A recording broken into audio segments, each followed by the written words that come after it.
by our colleagues from EPAM Spain, and the head of our location, Evgen Berezenko, is here to greet you. Evgen?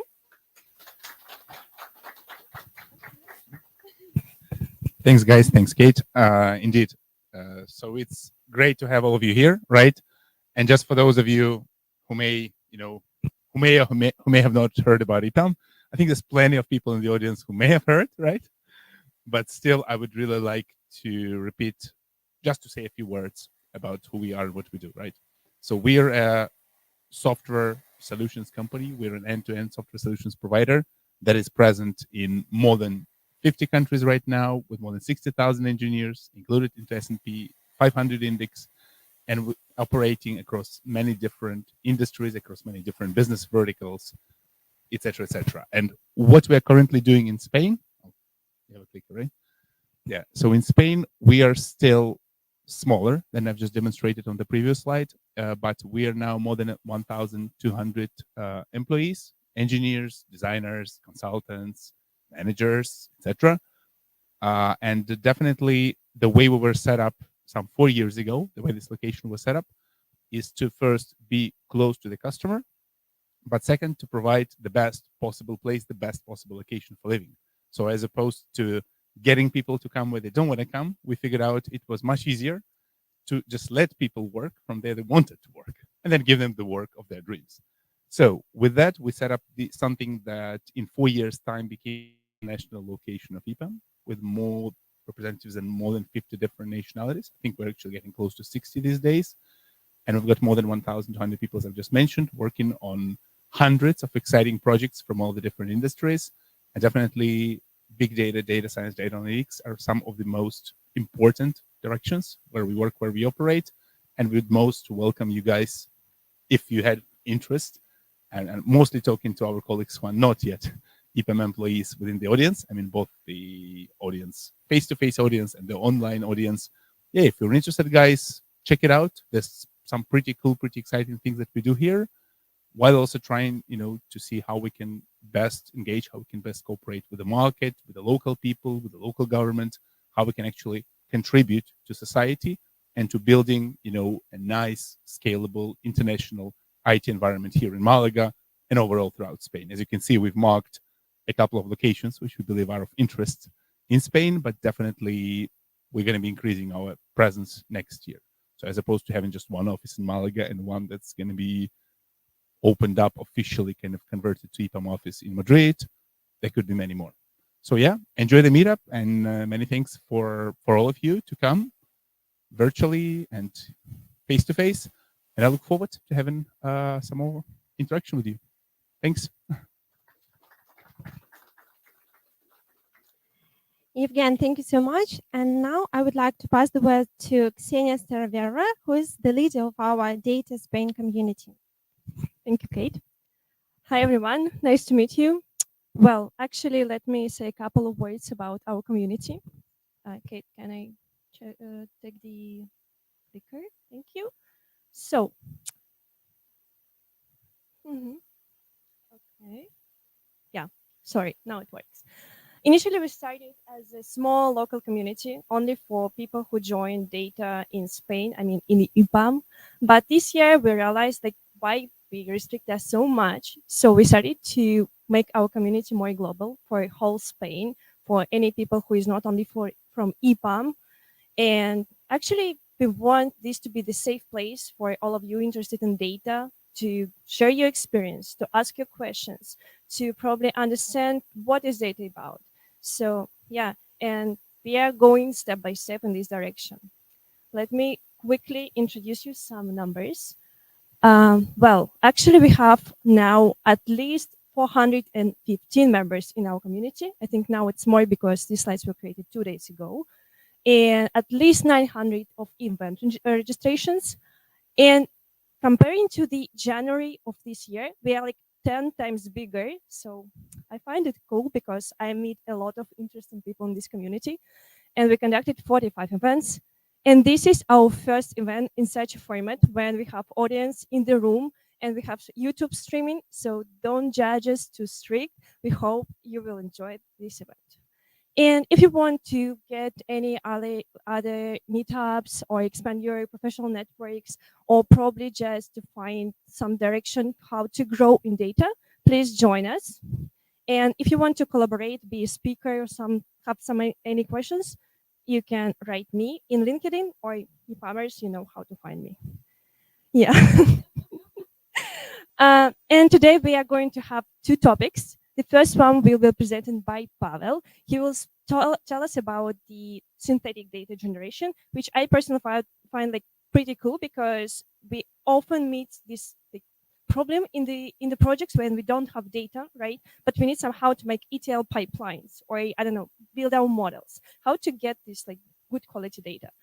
And the second one will be provided by Diego. He will share his experience how to make version control for Power BI. We all use like version control for code, but what to do with fronted files, right? So after this talk, I believe you will be even more professional with Power BI. Sorry. Yeah, I'm a little bit nervous.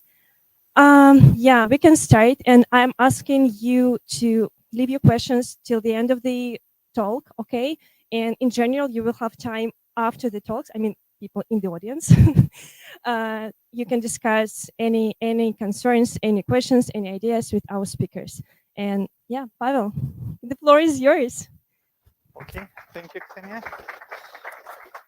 Um, I really need this thing to switch the slides. Okay. I'll read that. Okay. Hola, everyone. I'm really glad to see you here, so many faces, and it was quite a long time. I did not present anything offline, so I'm really glad to see you. And please let me know if I'm not quite audible. I will speak up. Okay. First of all, I'm Pavel Henrykhsen, lead software engineer, and I'm with data practice for more than 10 years and with EPM for more than 20 years. So I'm kind of a dinosaur. Probably I don't look like so. And on today's talk, we will touch on the topic of synthetic data generation for testing, for data pipelines, for artificial intelligence projects, how useful the data that you can generate, and how to do that, and how much does it cost. First of all, the statement. I think all of you know about this compliance regulations like GDPR, CCPA, like California Privacy Act. And you know the consequences of breaching those rules are really severe. Just recent case, Meta was fined for 265 million euros for exposing 500 million user accounts with email addresses, names, and other personal information. So it's quite essential to keep the data private. What are the challenges in anonymizing, pseudonymizing, masking, call it whatever you want, production data? Complexity, proof that data you mask actually private, and a lot of manual stuff. You need to classify data first, design the rules, and etc. Please raise your hand if you ever got denied access to production data and your work was not so efficient. Okay, I see a few hands. Thank you. Okay, let's start. Let's try to address this problem. So if we start talking about an enterprise application, it might be one of few or one of few hundred even. From my past experience, I dealt with like 1,400 different applications in a healthcare company. So the average application contains a database with probably 1,000 tables, 10,000 columns, and again, from my practical experience, from 2 to 7% of columns are sensitive for personal data. So if we start designing the masking rules, it will be 2 or 700 rules. So you need to classify data, design the rules, test the rules and agree with business users that those rules do not break their flows. Another approach to deal with production data is do not touch it at all, but instead synthetically generate it. But in this case, you have to deal with all 10,000 columns and understand business logic of the application in great details. So the project is huge. We thought of another approach. After all, we live in the world of artificial intelligence. Why not to delegate this task to the machine, right? And do masking, anonymization, whatever, automatically, fully. No interaction, no manual. Okay, and probably we can do even more than that. Add some variability to the data. So instead of testing on production data, which is highly repetitive and contains mostly okay data, valid data, we can do some more variability, right? And also add some, let's say, noise to the data, right?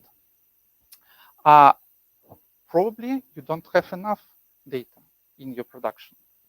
It might be some new development. It might be a fraud detection case, right? Where the case, the data related is very scarce. And of course, if you deep dive into a machine learning projects, you need data which is semantically, statistically, and whatever you call it, correct and valid. Okay, as Arthur Clarke said, any sufficiently advanced technology, you can distinguish it from the magic. So let's see what is the magic. Currently, there are several startups that work in this sphere, and all of them take production data as a sample and then train machine learning models, different kind of them. And those models actually are safe to be transferred between environments like production, non-production. And out of those models, you can generate accurate data, which looks like production. There are 3 different algorithms or 3 different types of deep neural networks that used in those projects. Variational autoencoders, conditional GANs, and what's called, I keep forgetting, probabilistic auto-regressive models. The third ones used only for time series. And on top of that, we can customize those models. We can support a lot of different data types, and additionally, to increase protection or level of protection, add differential privacy. I will touch base on differential privacy a bit later. How does the variational autoencoder work? This is actually the method we selected for our accelerator, EPAM accelerator, called TD-Spora. And in nutshells, the algorithm trains 2 parts, decoder and encoder. After the model is trained, we drop encoder and feed random noise into decoder. So it knows how to reconstruct data out of the white noise. That's quite interesting. If you check the stable diffusion model, how it paints the pictures out of text description, it's pretty much the same. But stable diffusion was trained on a huge data set. In more details, the model looks like this, a lot of layers, and very important part, variational autoencoders do not deal with text very well. So what we additionally did, we have a quality control. Once we train variational autoencoder, we control if texts are generated well. If not, we start transformer model on top of that. And instead of generation with via, we use transformer for very good text quality generation. Okay. Besides the model itself, what we should also consider, we have several tables or 1,000 tables. We have relationship between tables, different data types, as I said, and we have to orchestrate all this into one single entity, so we can generate the whole data set in one go, right? Also, once we train the model, how we can be sure the model generate accurate data and the data is safe, right? So we need to collect some metrics, some reports. And you know that training machine learning models is quite costly process. So we need to control how much money we spend on the training. Once the data generated, you have to load it back to the database or other applications. Let's take a look at some samples. Here is present one row from the US Census database, and you can see that the values in the original column and in the generated looks pretty similar. This is because most of the columns here are categorical values. It means there is a limited number of those values in the data set. So the model actually associates those values with the matrix and select values from it while training. Let's take a look at the more difficult, more complex examples. And first is globally unique IDs, right? Their structure is quite complex, and inside the structure also it has some verification rules. So some of the numbers are not random actually. And in our case, we can generate in like 90% of cases, we can generate unique identifiers that are valid unique identifiers. But sometimes something like this happens. So the format is not quite good. If we, okay, the next is address. We will stop on this a bit later, and the serial number.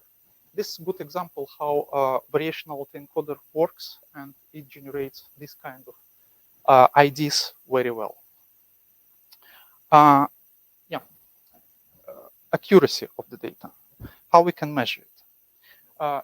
Here on this slide, you can see the metrics, the heat metrics of how combinations of the columns in original and synthetic data match each other. And in this case, median accuracy is close to 1, which is perfect. And most of the columns you can see also in deep blue, which means they are of very good quality. Another metric we can collect univariate distributions. So for each column, we can calculate the frequency of the values in the original and generated data set and compare them on the chart.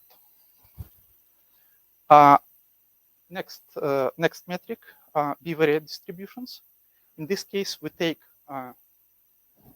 each combination of 2 columns and map those combinations into a heat map as well. So the heat map shows how many values of this type, of this combination, is in original and synthetic data set. To understand whether they are similar or not, you just look at the picture, and if pictures are more or less same, it means that the quality is good. And here is the example. We have age of 22, and the column marriage status, never married. At 22, just several people, a lot of people are never married. But if we go down to age 58, you can see that the number of never married people goes down as well. So this correlation of marriage status and age was automatically derived from the sample data. Nothing to do with hands. No need to program it. Okay, what's about privacy? For privacy, we have two metrics. One metric, and they are classical. Both metrics are based on the distance to the nearest neighbor. So it's a similarity of the records in the original data set and generated. Yeah, let's go to the differential privacy. Do you know what is this? Okay. Differential privacy in nutshells is a process. It's not a state of a data set. So don't be fooled if somebody tells you that the data set is differentially private. It's not. The process of making data set differentially private introduce some noise into this data set, and specifically in the answers that you submit to the data set. For example, if you select rows or aggregate rows by age and tell me how many people in the data set of age 22 was never married. And in the response, you can get more or less data depending on the noise that was injected in the response. But this process is quite complex. You can formulate queries a different way, so you should be able to track those changes and and make the responses same. Otherwise, statistically, you can guess which response was more close to the truth. Fortunately, there is a method to have model training process differentially private. So in the process of training of machine learning model, we introduce this noise and try to shift model side by side and make it, let's say, to be more generic, I would say. But okay, we introduce noise depending on the privacy budget, which is the main parameter of differential privacy. How much noise do we add to the data set, to the process? How does it affect the accuracy of the model, right? Accuracy and utility. What does it mean, utility? If we take an original data set and train machine learning models on it, classification, regression, and take performance of the model as the output, and train the same models on the generated data set. How different will be the performance of those models? And it seems like variational autoencoders sometimes make performance of the trained model on the synthetic data better. In this case, I don't remember what kind of data set it was, but in this case, better 25%, which is huge. But usually, the drop of utility is less than 5%. And here are some numbers like no differential privacy, 8, 4, and 2. Recommended number is 2. It gives most privacy. After that, the drop of utility is huge, actually. And differential privacy budget around 2, used by most of the IT giants like Google, Apple, etc. Okay.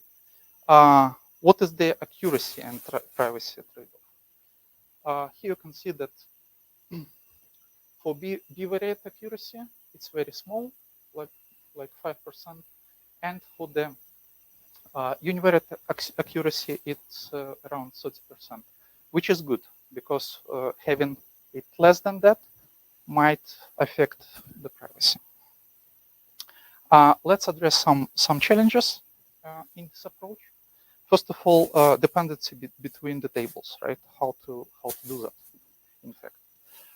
There are two approaches. One approach is just take keys and statistically expand the sequence and do not. Okay, I'm running out of time, so I'll be quite fast. Yeah, statistical, and second, you can generate rows and find the most similar records, child and parent. If you need more details, we can talk about it later. Too much training data increases the cost of resources. Yeah, that's right. In this slide, it's quite detailed, but in essence, training of 100,000 rows data set with 14 columns cost around $22 in AWS SageMaker. It might be more or less, depending on the settings. But generation, once the model is trained, is very cheap and can be executed on any machine. Two small data sets. On this slide, I showed the increase of accuracy of the model depending on the number of rows. And it looks like around 500 records, the database, the model performance stabilizes and in fact perform quite well. For differential privacy, it's a bit different. It's recommended to have at least 5,000 rows for differential privacy. Okay, let's get back to the addresses. You can see that those addresses are not valid, but still we preserve the structure of the address, like numbers, then text, etc. What we can do to link it back to the real addresses, we can convert original data addresses into geocoordinates, and in this case, the model will preserve correlation between longitude and latitude, and in fact generate the same clusters. And you can get back to the addresses pretty easily. But still, it will maintain the privacy. And the last one, JSONs and XMLs, how to deal with them. We propose to convert them into relational storages or any other ways to to flatten them. Yeah. If, by the way, if you have any other approaches to that, find me. Any questions? Thank you.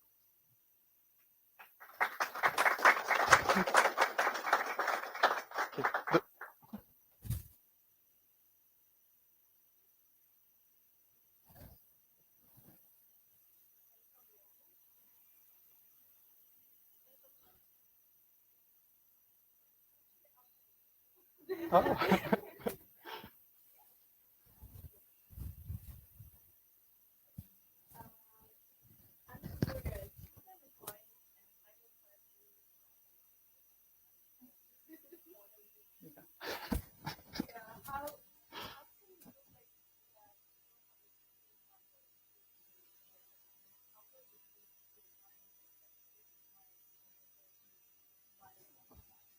Oh. Okay, thank you for your question. That's that's quite good. First of all, the model itself doesn't contain any information at all. It have only the parameters, model parameters. It's numeric information. Second, the differential privacy. If you turn it on, then it's hard to explain and prove on the words, but differential privacy is a mathematical method, and it has proofs, mathematical proofs that the data which is generated this way is secure and cannot be reverted back, even with the types of attack that not yet invented. So I can provide you more information, more links on this topic. It's quite fascinating, but it requires some mathematical background. Thank you so much. Well, we have just a feedback in the chat that was super impressive. Thank you, chat. Yeah. Thank you, chat. I don't see any questions. Anything from the audience? Okay. If you would have questions later, please let me know, and I'll be here to answer them. Thank you.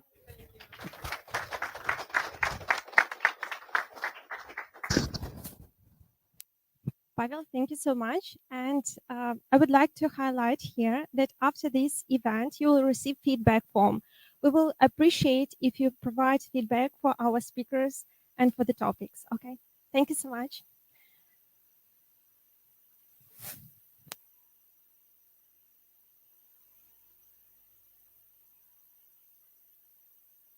Okay.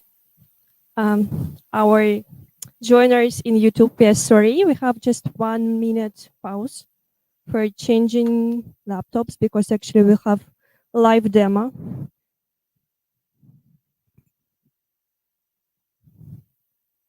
Okay.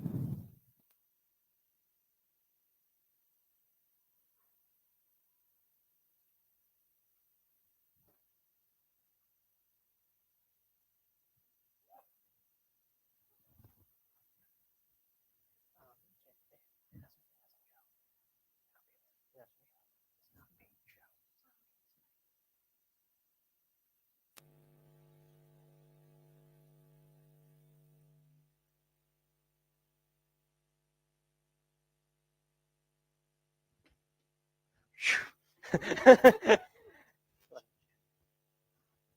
sorry, 1 sec for it.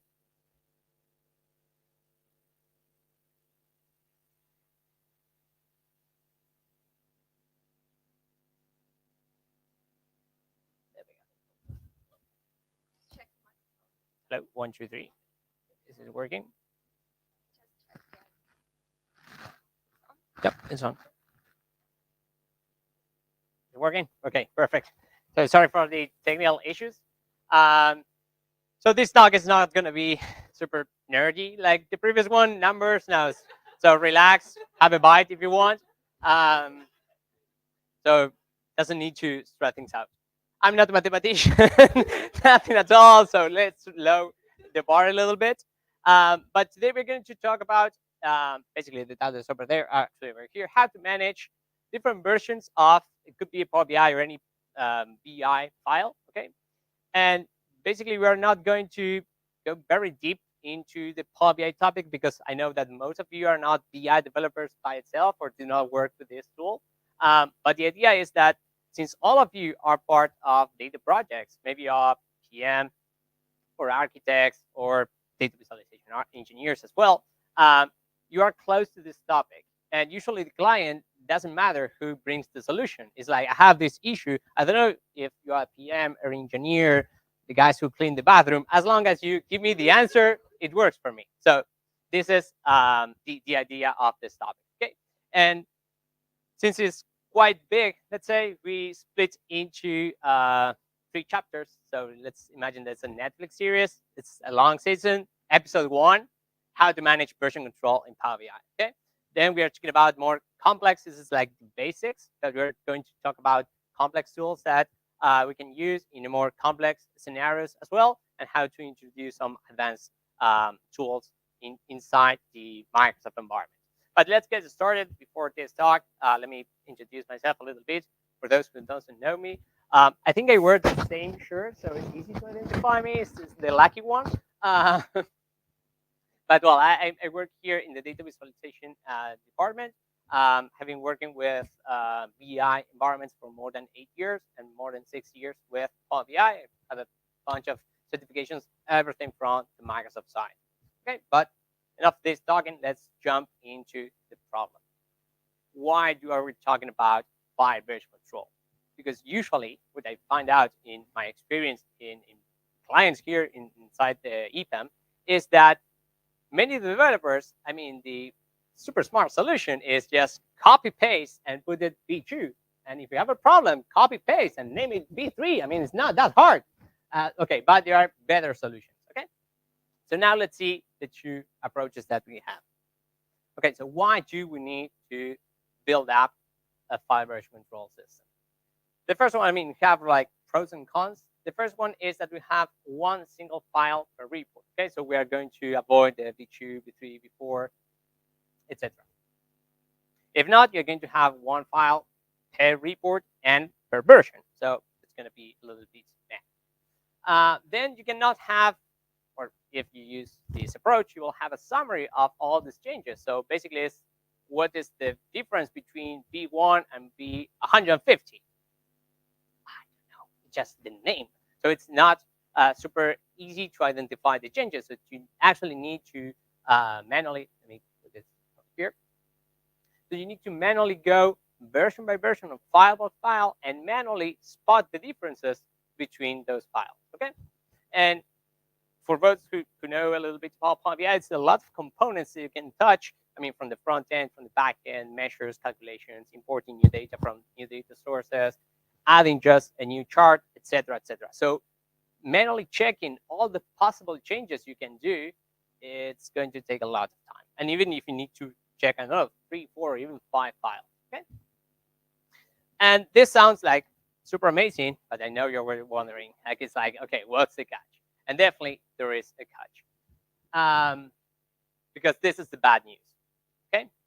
This is a view from Visual Studio Code, which unfortunately says this is a PBIX file, which is the extension of the Power BI file, and unfortunately says that the PBIX are binary files, so it cannot be decomposed and see all the components and check the differences. Okay, so the talk is over, and this cannot be done. But okay, we have an approach to make it possible, and since we are under the FIFA World Championship, I try to have a strategy to tackle this problem as well, which is called divide and conquer. Okay, quite an easy. Basically, we will have our new friend PBIX file, Power BI file. This is the extension, okay, and we can split it. Imagine it as a zip folder, okay, and contains 3 different components or elements. From one side, we have all the code that Power BI uses to import and to perform the ETL process. Let's say it's called M. Not super smart. It's M from Microsoft, so M. Then we have like another layer from that it's built on top of the data we import using them, which is the DAX expression is another language that Power BI uses to perform the calculations and all the relationships between the tables. Okay? So this as another component that we can change, and we want to keep the track of the different versions. And the last one, of course, is the front end. I don't know, new pages, visualizations, filters, bookmarks, buttons, whatever.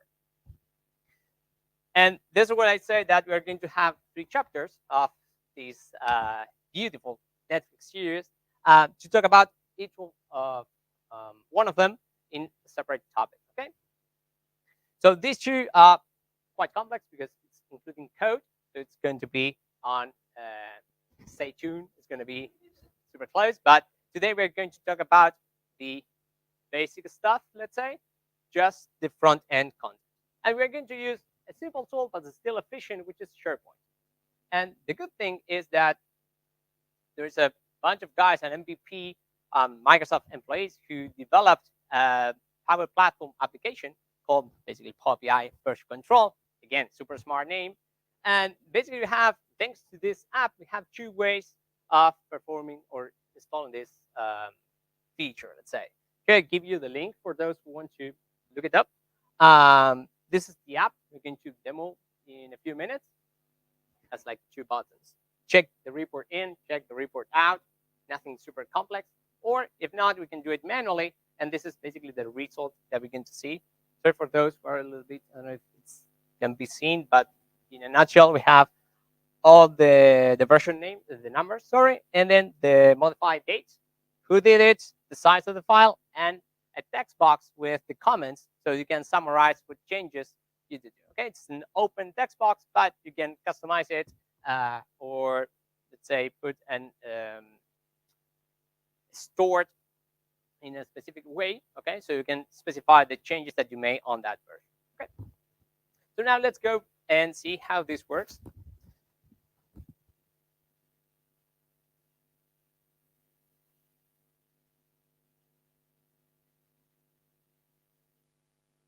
This. There we go. It's a scene. Perfect. So this is the website I was talking about. This guy from called Power BI Tips, and they created this application. Basically, if you download, it downloads a zip folder. Okay, that you can.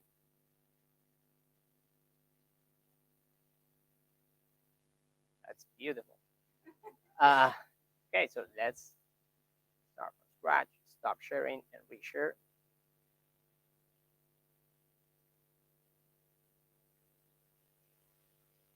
Here we go. Perfect. It's okay, no problem. So, like I said, this is the website you can put Power BI tips, version control, download, or installation, and you're going to be redirected here.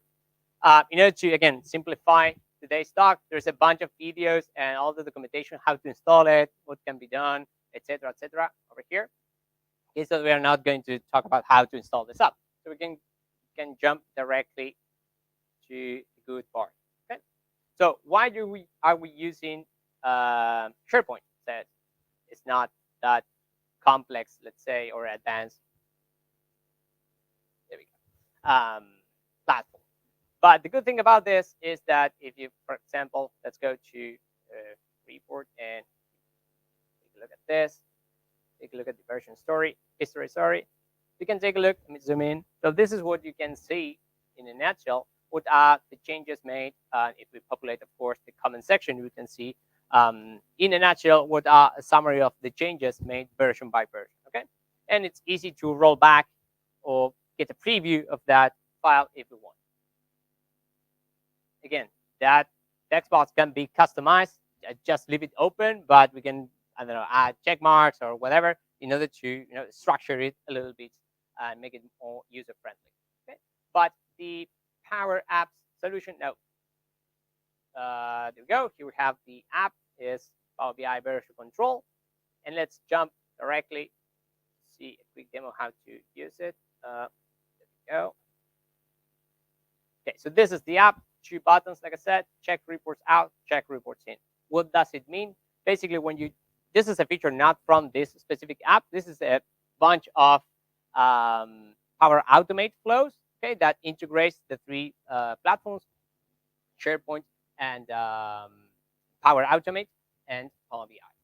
So when you check the report out, basically what you're doing is lock it so no other user can overwrite or it can be open, but cannot be overwritten, okay, the same version. So the 2 people can act as read-only people, but only one is going to be like the developer or the owner, let's say, of the file.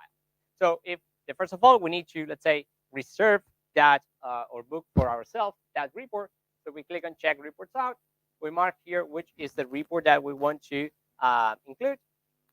Just toggle over there, and if it's already checked out, it says over there, now I'm logged in as an admin. So here we have the this report over here that says checked out to admin. Okay, so it's easy to check if someone else is working on that file as well. So from the we are going to talk about the deployment in a second. So essentially, what it does is during the installation of this platform, what it does is automatically creates you a library in SharePoint, okay, called Power BI Reports. Everything here can be customized because it's an open code, so we can modify it or make it more complex or adjust to our specific project. But the idea is if we want to start, again, this is just the very beginning, the basics of the file version control using SharePoint. It's a good way to make our first steps in this topic. It automatically will create this library and 2 folders, check out and publish reports. Okay, so it's kind of intuitive. By default, all the published reports, okay, or the final versions, let's say, will be included here on the publish report folder. And here we can see when you have this little arrow, red arrow over here, it means that it's locked. It says you checked out this item. Okay, so no one else, they can open, but they cannot save it and overwrite this version. Okay. And when you use the app and check the report out, what it will do is mark the file 1 in this case as checked out, but automatically will create a copy in the checked out folder. It will create a folder based on your username. This is everything. It's automatic using the app, and that's basically the benefit. And in here you will have all the reports or all the files, let's say, that you're working on. Okay. Once you're done, you go back to the platform over here, the Power Apps app, check the report in, mark which is the report you want to check in, and add your comments. Okay. Again, this is an open text box, but like I said, we can customize it or structure a little bit with, I don't know, check marks. It says, hey, did you make a change on measure, for example, or import a new table? And yes or no, something like that, to make it a little bit simpler or more well structured. Okay. But basically, you add a comment over here, mark, and check in report. What's going to do is go back to SharePoint, grab this file, for example, I think it was file 1, check in, post that comment, okay, and move this file, go back to the publish report folder, and override this version. Okay, so this is just without a bunch of few clicks. And then if we go here on the 3 dots, like I said, go to version history, and we can keep track of all the changes. Let me see if actually we have another one. This one, we can see. There we go. For example, what you can do, for example, if you want to stick with this original structure, this open text box, what you can do is put your Jira card or whatever board you're using under Agile. If you're using cards, put the number to be related, or you can put the link on the card you're working on. So it's everything. It can be traceable. Okay. Good. Now let's go back to boom presentation. There we go. If I share this, I think it's gonna break. So let's okay. All right, 1 sec. Let's go back to this one. Awful. That's the magic of technology. If you miss this part, there we go. No. Okay, there we go. So this is the scary moment. It's mine. I think it was mine. Yeah, sorry. Okay, so this is the workflow. Okay, again, not for BI developers, so for anyone can understand how, in a nutshell, how this works.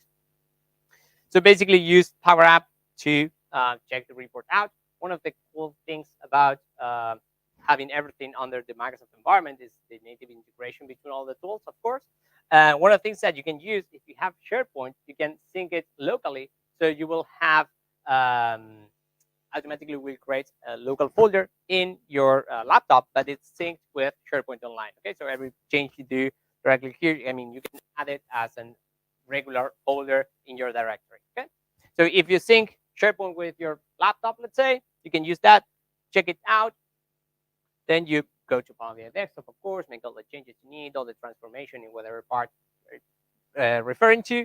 Then you check in, add the comment, and automatically save the version of that file. Okay, and then again, you can go back to the version history and take a look at all the changes. And again, the good thing about this is that the app, it's open coded, so you can adjust it a little bit if needed. But by default, one of the great things I think is that locks the file for you to edit and automatically splits it into folders user by user. So it's not, okay, I know it's booked, but by who?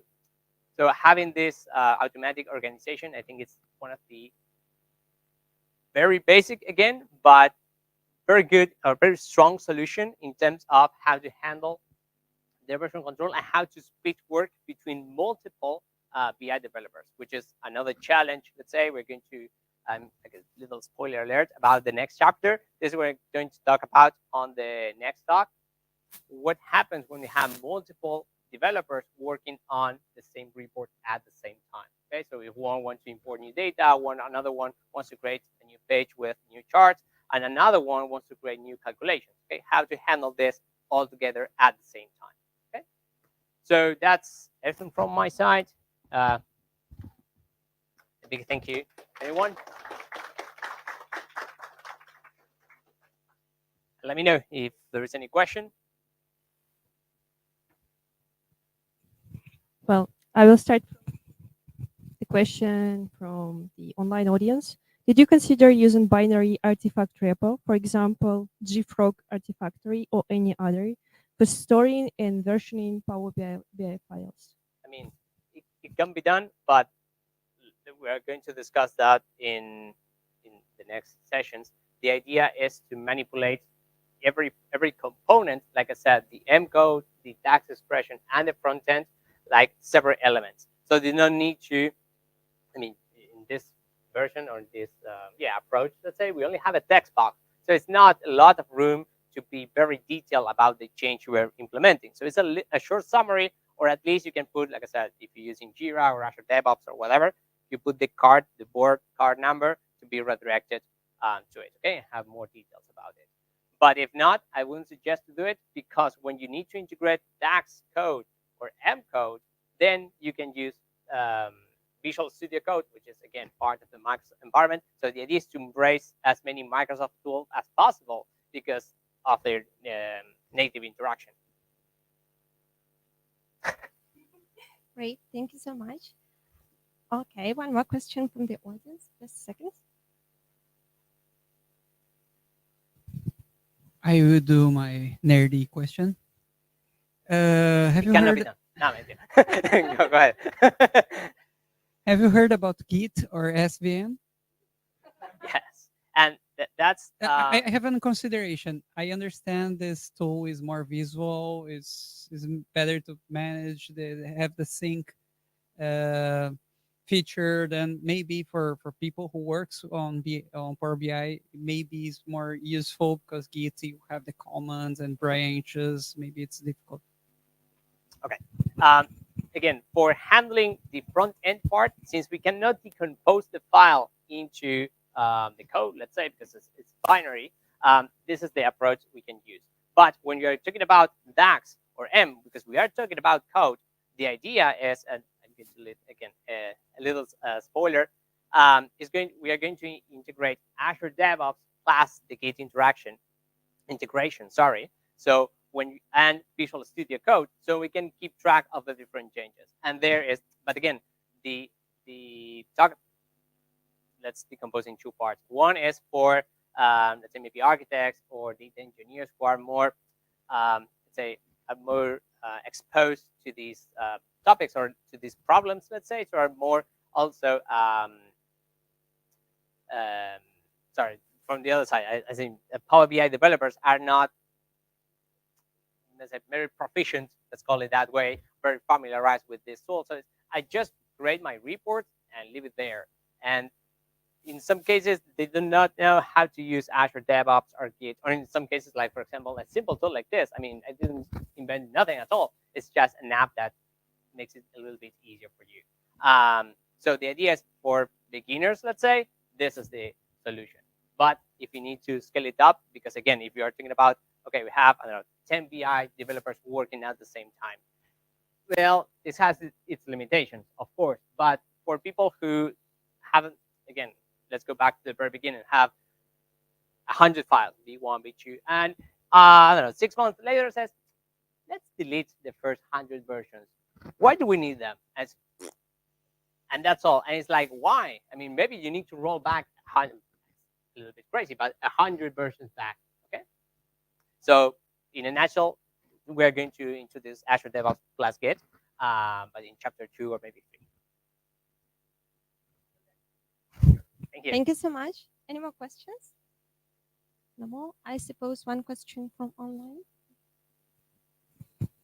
Okay, so what if I want to version not only one report, but the bunch of them under some release version? and I need to roll back. I need to roll back full release again, same bunch of reports. I mean, what you can do is multiple, or do it in a batch, check in or check out, and then you can go. I mean, it's hard to picture the scenario when one developer is going to check in multiple reports at the same time, because again, we're talking about you can do one by one.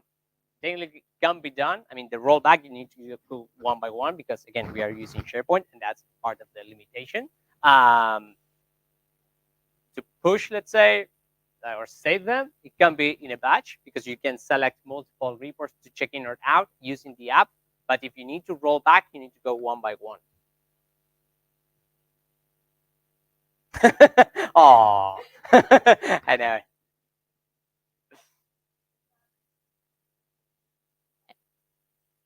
Any more questions from the audience? No? I suppose that's it. Perfect. Thank you so Thank you. much. Thank you, Diego. So that's all for today. I would like to say a huge thank you to everybody who joined us today. Please join our community and stay tuned for our upcoming events. Thank you so much. Here we also have some snacks. You may just help yourself and communicate. Thank you.